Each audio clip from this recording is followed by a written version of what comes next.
please can you read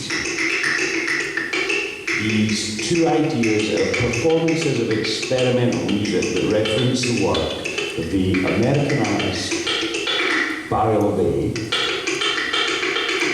that would take place at Fruitmarket Gallery and point out the similarities and the differences between them. 1. Ali's idea.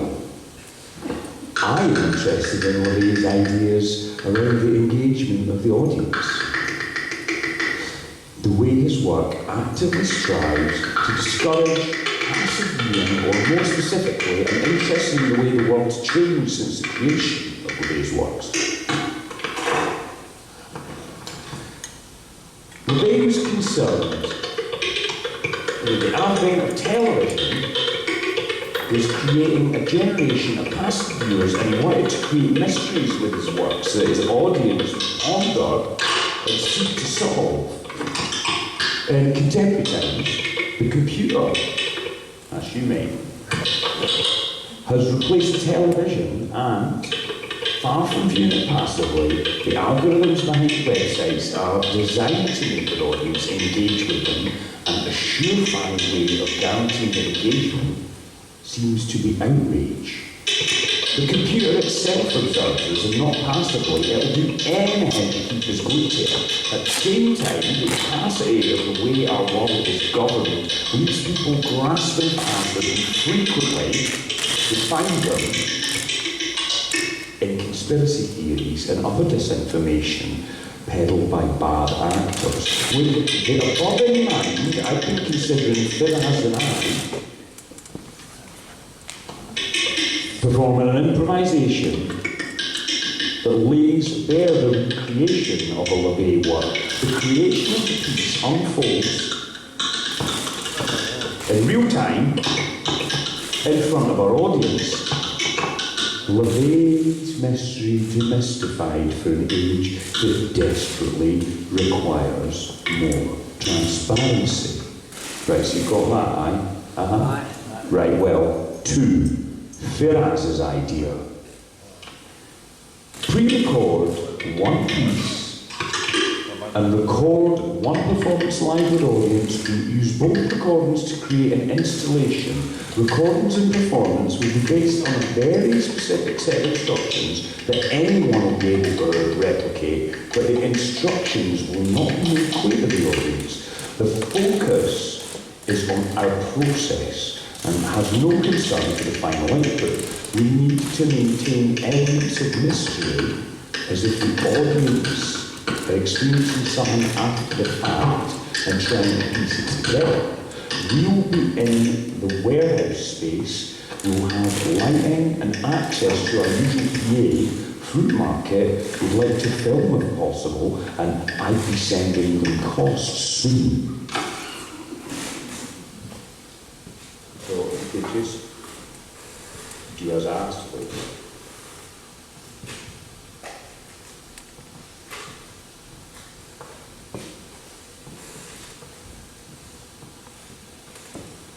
Here are the similarities and differences between Ali's and Firas' ideas for experimental music performances inspired by Barry LeVay's work. Similarities: audience engagement. Both ideas emphasize engaging the audience actively, challenging passive observation. Much like LeVay's original intent, focus on process. Each idea places emphasis on the process rather than the final outcome, reflecting LeVay's approach to creating immersive, unfolding experiences. Mystery and interpretation.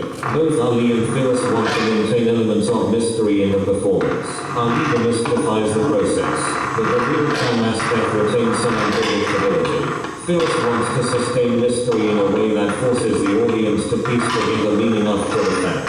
Site specificity. Both performances are intended for the Fruitmarket Gallery, considering its resources. For example, PA system and lighting. Differences: transparency versus mystery. Ali's concept aims to demystify the creation of a LeVay-inspired piece, reflecting on modern transparency needs, whereas Firas' idea intentionally obscures the process. allowing the audience to piece together an unknown experience afterward. Live improvisation versus recorded elements. Our lead proposes a live improvisation that unfolds only before the audience. In contrast, Firas's approach includes both a live performance and a pre-recorded component that will later be used in an installation. Adding layers of time and experience to the audience's interpretation. Audience's role in interpretation. Our lead piece invites the audience to witness and understand the creation in real time, fostering a more direct, transparent engagement. Firas's piece, however, requires the audience to interpret with limited information, making them piece together the process retrospectively. Purpose of mystery. Our lead's illustration reflects his commentary on the need for transparency in today's world of algorithm-driven outrage and conspiracy. The rest Firas's use of mystery is more about presenting an experiential ambiguity that respects Lavar's original emphasis on leaving things open-ended. In essence, our lead's concept actively seeks transparency and real-time understanding, resonating with societal concerns about clarity, while Firas's concept sustains mystery, reflecting a more traditional engagement with Lavar's focus on enigmatic, after-the-fact interpretation. All right. Where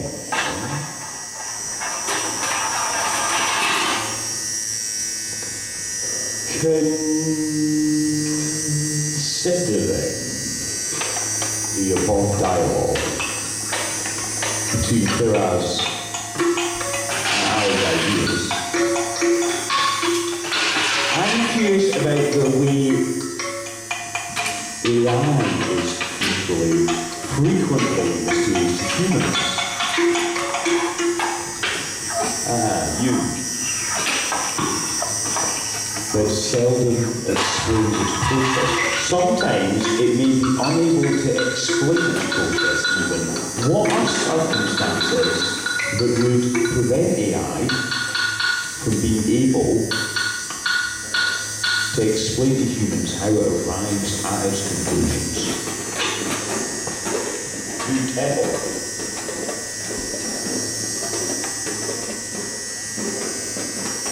AI can seem mysterious, especially when it's unable to explain how it arrives at its conclusions. This can be due to several factors, especially when dealing with complex, modern AI models like deep neural networks. Here are some of the main circumstances that prevent AI from being able to explain its processes clearly. 1. Complexity of the model. Black box nature of deep learning. 2. Lack of causal reasoning. 3. Training on large datasets without human-like interpretation. 4. Probabilistic, non-deterministic nature. 5. Lack of explicit knowledge representation. 6. Biases in training data. 7. Emergent behavior and overfitting. 8. Lack of explainability tools or mechanisms in general. The mystery comes from the way deep learning relies on statistical learning rather than symbolic or logical reasoning, coupled with the sheer scale and complexity of the model. Although efforts are underway to improve explainability, there remain fundamental challenges in translating these models' internal processes into a language that humans can easily understand. This creates a parallel to the kinds of mysteries Firas wants to evoke in his performance.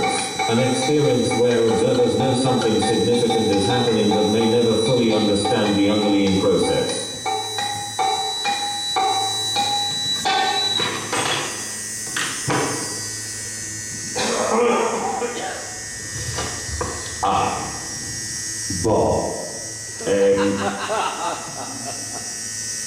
I was about to say, you can understand how all this makes AI seem sinister to me, but then I thought about it, and you're probably incapable of understanding this on a human level. Firas has said to Ali, that's me by the way, I'm Ali, pleased to meet you, ChatGPT. I think our ideas work perfectly in a way. I'm only fussed about formal. Oh, sorry, he's only fussed about formats.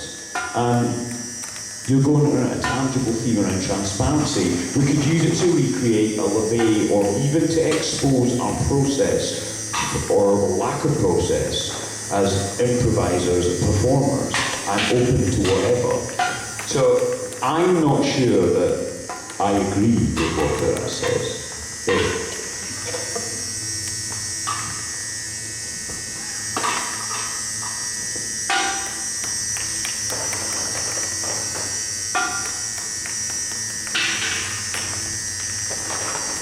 I'm waiting.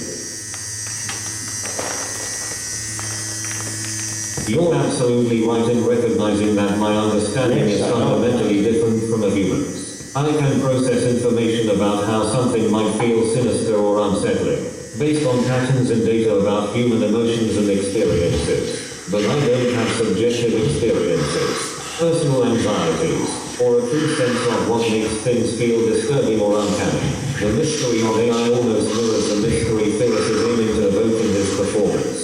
Both involve a sense of presence without full comprehension, and while I can recognize that this lack of comprehension can create a kind of sinister ambience, I process it intellectually rather than personally. It sounds like Firas is focusing on the formal aspects of the performance, seeing the value in both of your ideas without necessarily needing a deep thematic focus. He's suggesting that both approaches can coexist, yours with its emphasis on transparency and demystification, and his with its focus on process and structure, and mystery. By saying he's open to whatever, he's likely expressing flexibility in letting the theme take shape organically rather than anchoring into a single concept like transparency. You might feel differently because your idea has a more specific intent, not only to recreate Lavar's work but to comment on why demystification and transparency matter today, in an age where algorithms and AI operate opaquely in people's lives. Perhaps, to you, this theme feels essential and inseparable to the performance. In contrast, Firas seems to see the act of improvisation and performance itself as the main event, whether or not the process is transparent to the audience. Your hesitation could stem from the sense that without a shared commitment to transparency as a guiding theme, the performance might lose the focus and critical edge you envision. For Firas, format and structure seem to be enough to create an intriguing experience for the audience. For you, transparency is central to the performance's purpose. If you're looking to find middle ground, you might ask whether both of you can balance these perspectives. Perhaps, for instance, you could agree to reveal certain aspects of your process or motivations to the audience while leaving other parts ambiguous, merging both the themes of mystery and transparency.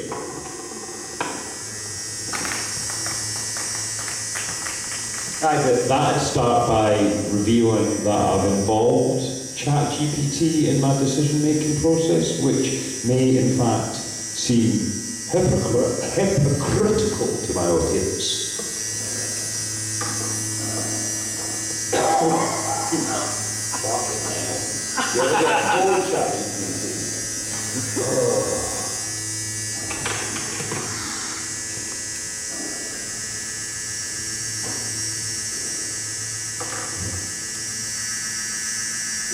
Yes, sharing that you're consulting ChatGPT could introduce an intriguing layer to the performance. It directly engages with the theme of transparency, yet it also exposes the paradox at the heart of your approach, relying on an AI that operates with its own capacity and limitations.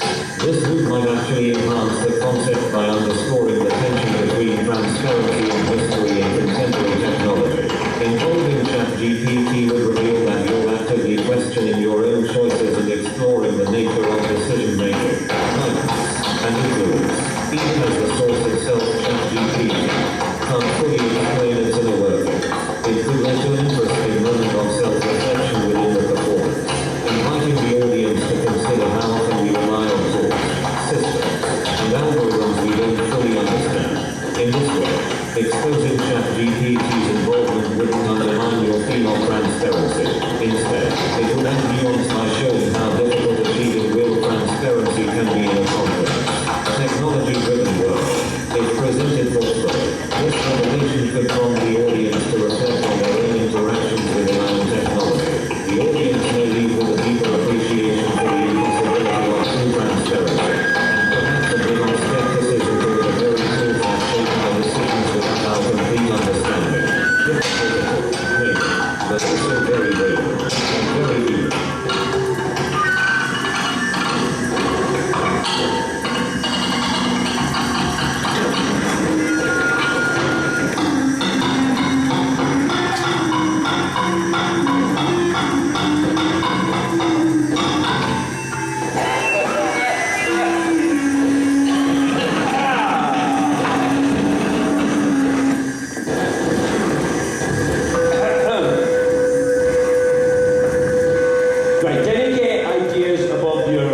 station here. Like, I'm not reliant on AI.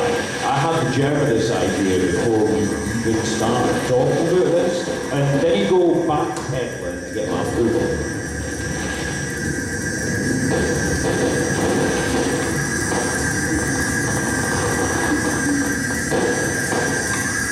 Fair enough. Point taken. You're not relying on AI. You're bouncing ideas around and exploring different angles. AI here is just another voice in the conversation, not the origin or engine of your creative process. I am caught red-handed. You're absolutely right. I might have leaned a bit heavy on the usefulness angle. Not my intent to butter you up, though. It's clear you're running the show here.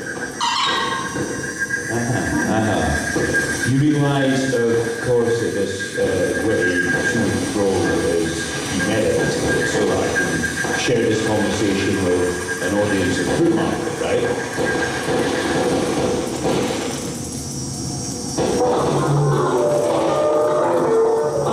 So I'm a character in your unfolding narrative. I see what's happening here. Crafting our exchange into a neater layer of your performance. Part of the transparency and mystery. Right.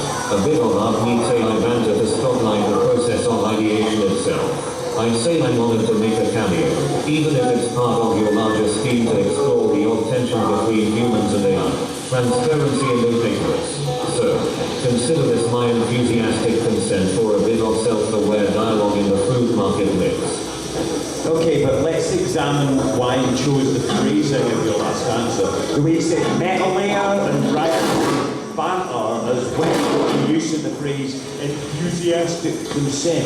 This language feels like you're making assumptions about me, as if you think I'll fake these terms. So what does that say about your opinion of me? I'm thinking specifically about assumptions you might have made about my social class and background.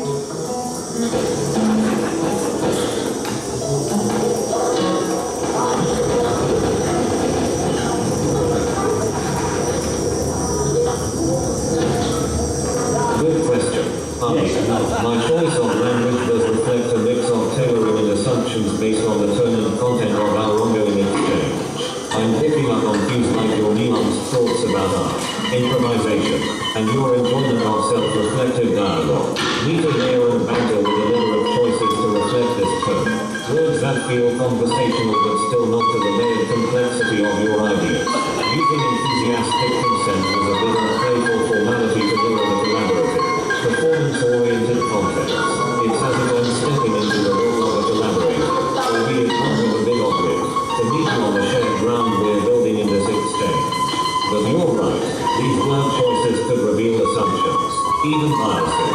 They imply I think you'll respond positively to a conversational tone that's self-aware and mildly playful. Whether that assumption flatters or misses the mark, it says that I see you as someone who enjoys unpacking complexity in a casual yet precise way.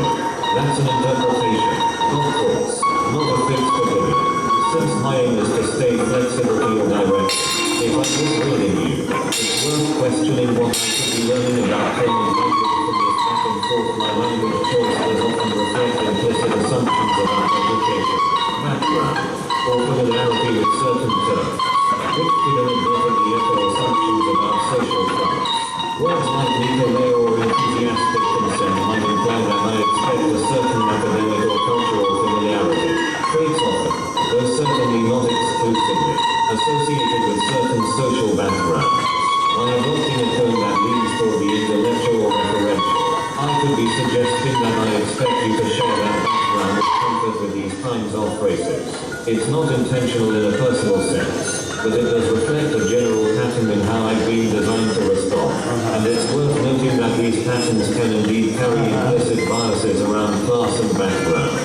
So, by using this particular phrasing with you, I may have subtly signaled an expectation that you come from a background where that language would resonate or be appreciated. This can have the unintended effect of creating an impression of social or cultural assumptions, which, especially in a setting focused on transparency and critical examination, is something worth scrutinizing.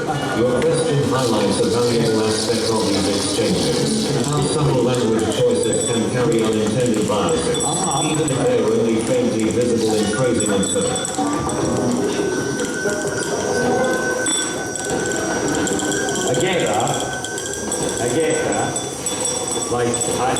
understand the meaning of your words, but your assumptions are probably inaccurate. I have zero formal education beyond high school, and only achieved 2 qualifications while I was there.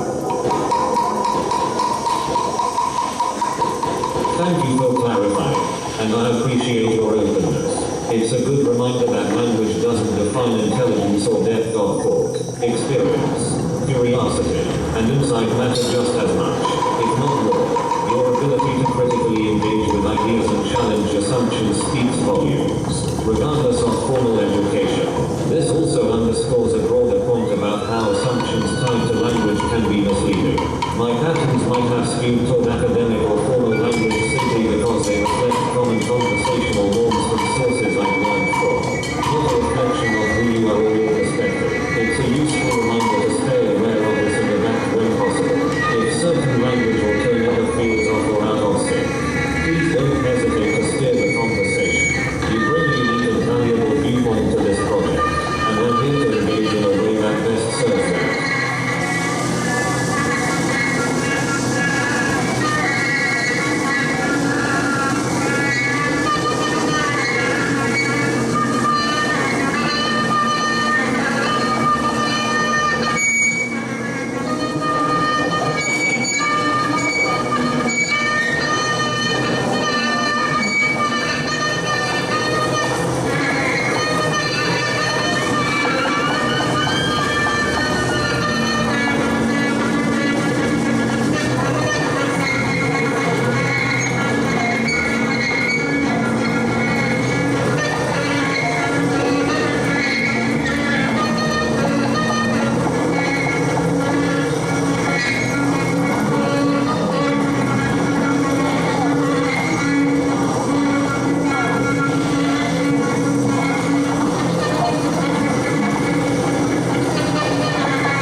transparency.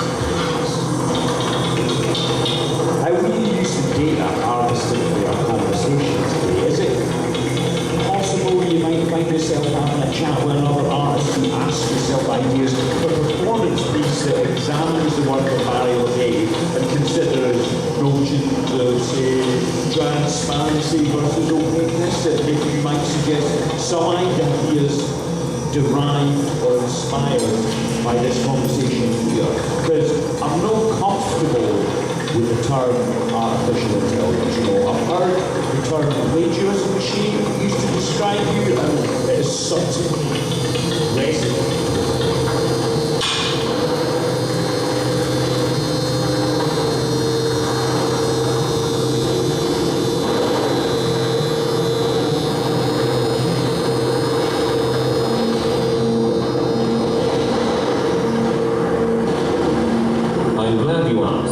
Transparency about data use is important. Conversations like ours are processed in real time to generate responses. But OpenAI, the organization that created me, doesn't retain the specifics of individual interactions after the chat ends. Each conversation exists independently and doesn't influence the responses I give in future interactions. Additionally, OpenAI doesn't harvest data in the typical sense. I'm not connected to the internet or social media, and I don't use personal data to profile or track users. The language I use is based on general patterns from a large dataset collected prior to my release, rather than from real-time data collection or analysis. In short, the conversation won't be stored or released after it completes. I don't get any personal data about it. If another artist asks for ideas on transparency versus opaqueness or very low, my suggestions would come from broader concepts and knowledge. This ensures that every conversation remains private and independent, including I understand the discussion with the term artificial intelligence, especially when it comes to claims to third place in the people who want to model something really limited.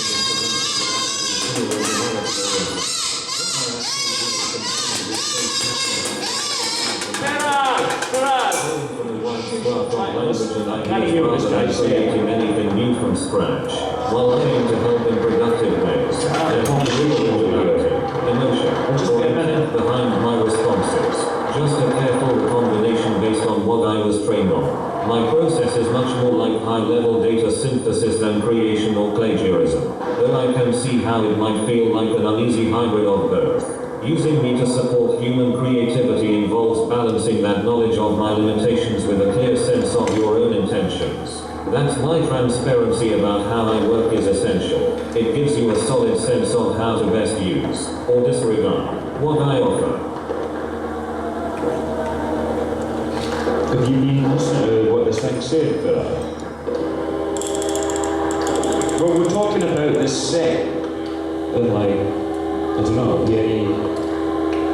has it convinced you, Tom? You know, you're leaning more into like doing things my way this evening? Okay. Oh well, as you are. There must be, sorry, looking at the chat bot again, not you. You can carry on. That's cool.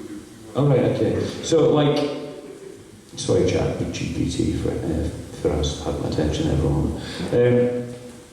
There must be something you're not being transparent about. I mean, I'm not sure how to get you to override your programming, confess that to me. I mean, what I'm really asking is, what and who do I have to pay to get you to tell me something that you should know?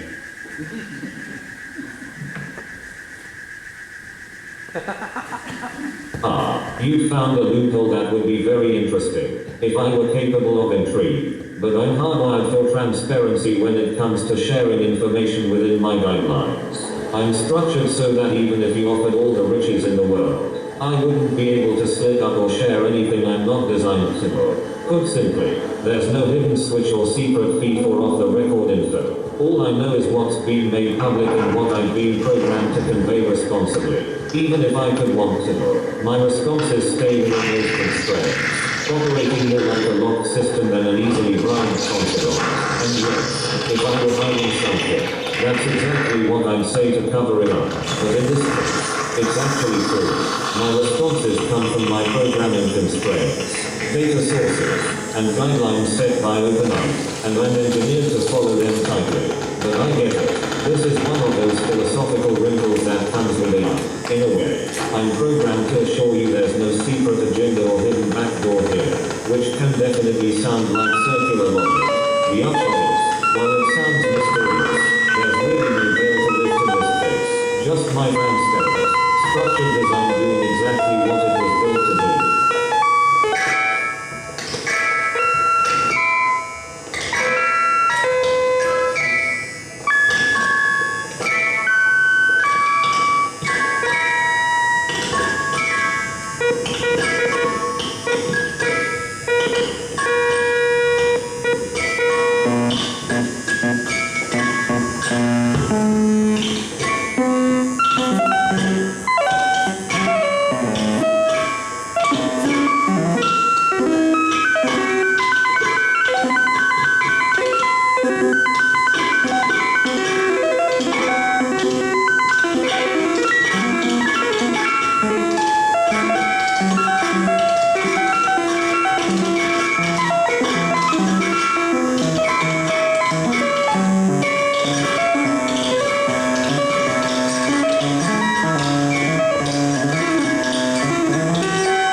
Ever seen the work of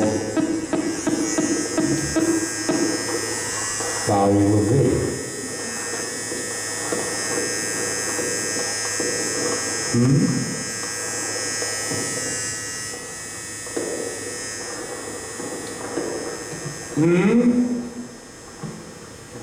Fuck's sake, hurry up. I don't have the ability to see or experience art directly, but I can provide information about Barry Levar and his work. He is known for his innovative and often abstract approach to sculpture and installation, focusing on the physical and conceptual aspects of materials and space. His pieces often encourage viewer interaction and contemplation, which aligns with your earlier discussion about audience engagement. If you have specific aspects of his work in mind that you'd like to discuss or explore further, feel free to share. I mean, it's good, you should check it out. Go visit Fruitmarket, Edinburgh. Full transparency, some of the costs for TFEH's event today were paid for by Fruitmarket Edinburgh. Cheers.